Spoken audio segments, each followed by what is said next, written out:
मेरा वादा है तुमसे मोमिन, मैं गीति से बात करूंगा, उसको मना लूंगा और तुम्हें आजाद कर दूंगा। फिर तुम अपनी मर्जी से जिंदगी गुजारना, जहां दिल चाहे वहां जाना। मेरा मतलब है कि मैं तुम्हें अपने निकाह से आजाद कर दूंगा। शुक्रिया इब्राहिम। अब देखते हैं किस्मत और कौन कौन से रंग दिखाती है। मुझे तो नहीं मालूम।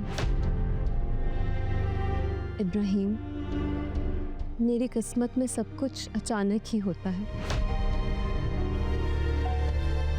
अचानक ही मेरे पेरेंट्स की डेथ हो गई। अचानक आपा मुझे अपने घर ले आई। अचानक मेरी आपसे शादी हो गई।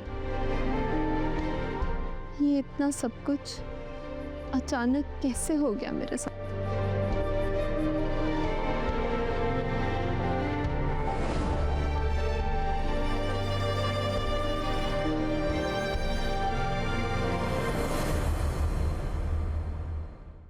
शायद तुम मुझे अपना दुश्मन समझती और मेरी जुबान की सख्ती को सरसरी लेती हो।